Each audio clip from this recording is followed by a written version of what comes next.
बिस्मिल्लाहिर्रहमानिर्रहीम। स्टूडेंट्स, उम्मीद है आप लोग खैरियत से होंगे। तो व्यूअर्स, हमने एक्सरसाइज 2.3 को शुरू किया और इसमें हमने दो क्वेश्चन किए। अभी क्वेश्चन नंबर 3 जो है ना उसको करने जा रहे हैं। तो स्टूडेंट, इस क्वेश्चन में हमसे रैंक मांगा गया है। तो सबसे पहले हम आते हैं कि रैंक होता क्या है। इसका डिफिनीशन यहाँ पर आप देख सकते हैं। Let A be a non zero matrix, then rank of the matrix A is number of non zero rows in the row echelon form. ठीक है ना। हमें एक मैट्रिक्स दिया गया होगा, इसको हमने एक्लान फॉर्म की तरफ ले जाना है। फिर बीच में हमारे पास रो जीरो हो सकता है, दो रो भी जीरो हो सकते हैं। मिसाल के तौर पर यहाँ पर हमारे पास एक मैट्रिक्स है ए इज इक्वल टू 3 4 5 0 0 0 1 3 2। तो ये एक मैट्रिक्स है हमारे पास।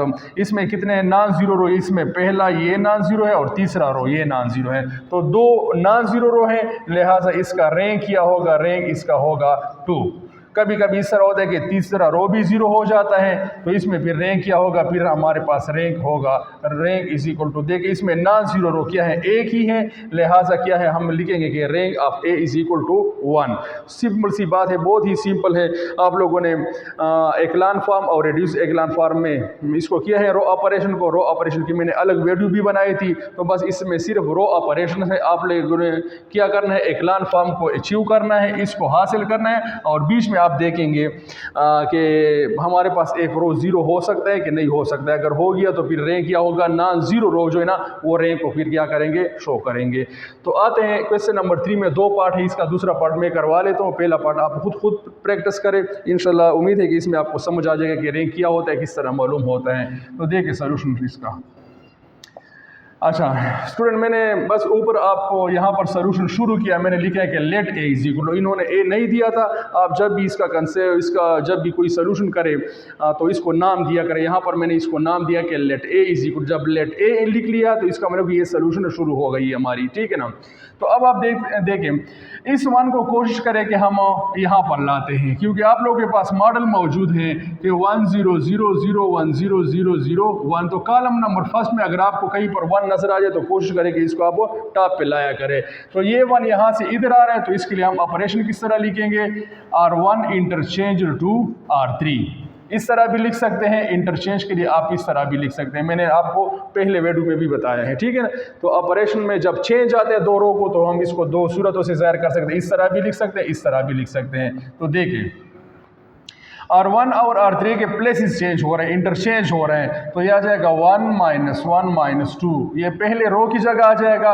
और पहला जो रो है 3 1 -4, ये तीसरे रो की जगह आ जाएगा। और 2 का रूल में जिक्र भी नहीं है, तो 0 2 और 1 हमने इसी तरह लिख लिया है, ठीक है ना। अब स्टूडेंट इस 1 के बेस पर इन 3 को देखिए, एक्लान फॉर्म में हमने पढ़ा था कि 0 की तादाद रो बाई रो फ्रॉम लेफ्ट से इंक्रीज होती है। तो देखिए इस रो में एक 0 आ गया ऑलरेडी। अब हमने इस स्टेप में क्या करना है, इस 3 को 0 करना है और इस 1 को 0 करना है। इन दो नंबरों को हमने क्या करना है, 0 बना देना है। तो पहले आते हैं इस 3 को हम 0 किस तरह बनाएंगे। स्टूडेंट बहुत ही सिंपल सी बात है, इस 1 को 3 से मल्टीप्लाई करो तो 3 1 3 आ जाता है। और फिर इस 3 को इस 3 से माइनस करें, ये 3 0 करना है। ये कहाँ पर लिखा है, ये रो 3 में लिखा हुआ है। इससे फिर ये 3 को जब मल्टीप्लाई करें, यानी कि 1 के साथ जो कि R1 का एलिमेंट है, और फिर इससे माइनस करना है, ठीक है ना। तो इस फॉर्मूले को अप्लाई करते हैं, चेंज कहाँ पर आएगा, R3 में आएगा। सो 1 -1 -2, इसी तरह रो 2 इसी तरह 0 2 1। और देखें 3 -3 1 3, ये 0 हो गया। 1 माइनस देखिए स्टूडेंट, एक माइनस ये है, एक माइनस ये है, ठीक है ना। तो 1 - +3 1 3 से यहाँ पर आ जाएगा 4। और इसके बाद क्या लिखे हैं, -4, और 3 का एलिमेंट -4 है। और ये क्या आ जाएगा, -4 प्लस, क्योंकि ये भी माइनस है और ये माइनस। इसको आप स्टूडेंट रफ में भी लिख सकते हैं। यहाँ पर आप देखिए, यही एक स्टेप आपको समझा देता हूँ कि रफ में किस तरह हम इस पर काम करें। और 3 का एलिमेंट -4 है, लिख लिया। इसका एलिमेंट -4 लिख लिया, ठीक है ना। ये आखिरी एलिमेंट की बात कर रहा हूँ। अब इसके बाद ये -3 है। अब इस -4 के ऊपर R1 में क्या लिखा है, -2 लिखा हुआ है। तो -4 +6, तो इससे आता है 2, तो ये 2 यहाँ पर लिखेंगे, ठीक है ना। अच्छा अब आप देखिए, इसमें पॉसिबिलिटी है कि हमारे पास क्या हो जाए, दो रो बराबर आ रहे हैं, ठीक है ना।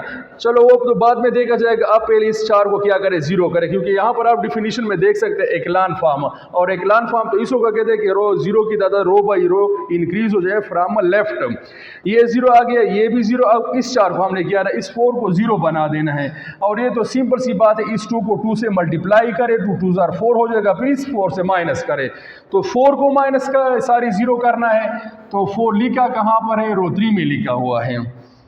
इस 2 को 2 के साथ मल्टीप्लाई कर रहे हैं, कहाँ पर लिखा हुआ है, ये रो 2 में लिखा है, फिर क्या कर रहे हैं, माइनस कर रहे हैं। तो स्टूडेंट अब आप देखें, इस फॉर्मूले को हम अप्लाई कर रहे हैं, तो यहाँ पर हम इसको लिख लेते हैं, देखें चेंज R3 में आएगा, लिहाजा R1 R2 को हम इसी तरह लिखते हैं 1 - 1 1 - 1 - 2। अच्छा, चेंज R3 में आ रहा है 0 2 1 0 2 1। अब आप देखिए R3 - 2 R2 0 - 2 0 ज़ार 0, तो ये क्या हो जाएगा, 0 हो जाएगा। 4 - 2 2 ज़ार 4, तो 4 - 4 से क्या हो गया, 0 आ गया। 2 - 2 1 ज़ार 2, देखिए स्टूडेंट उधर ऊपर फार्मूला लिखे हैं 2 - 2 1 ज़ार 2, तो ये क्या हो गया, ये 0 हो गया है। तो स्टूडेंट आप लोगों ने देख लिया कि यहाँ पर जब हम इसको एकलान फॉर्म की तरफ ला रहे थे तो बीच में एक रो पूरा का पूरा 0 हो गया।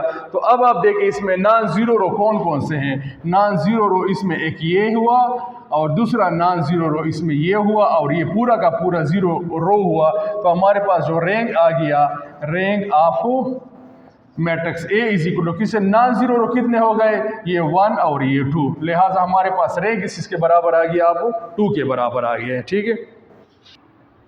अच्छा, अब स्टूडेंट आते हैं इसका क्वेश्चन नंबर 4 है, इसी एक्सरसाइज का आखिरी क्वेश्चन है, क्वेश्चन नंबर 4।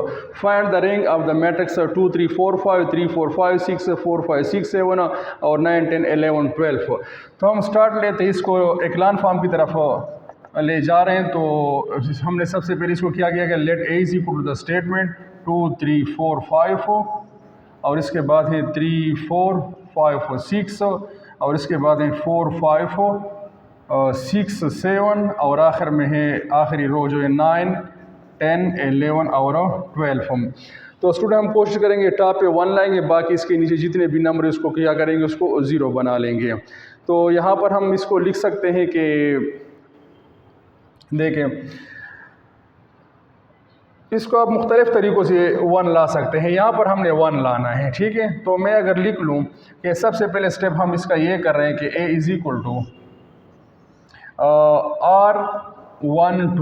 R12 का मतलब है कि R1 इंटरचेंज टू R2, ठीक है ना। तो देखिए ये 3 4 5 6 और ये 2 3 4 5 और आखिर में किया है, देखिए R1 और R2 के प्लेसेस चेंज हो जाए, ठीक है ना। बाकी R3 और 4 को इसी तरह लिखते हैं 4 5 6 7 और आखिर में है 9 10 11 और 12।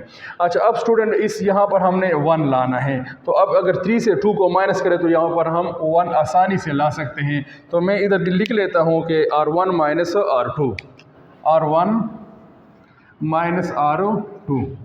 तो इसको अप्लाई कर लेते हैं। देखिए R1 से R2 को माइनस करें तो 3 माइनस 2 से आ जाएगा 1, करस्पॉन्डिंग को माइनस कर रहे हैं।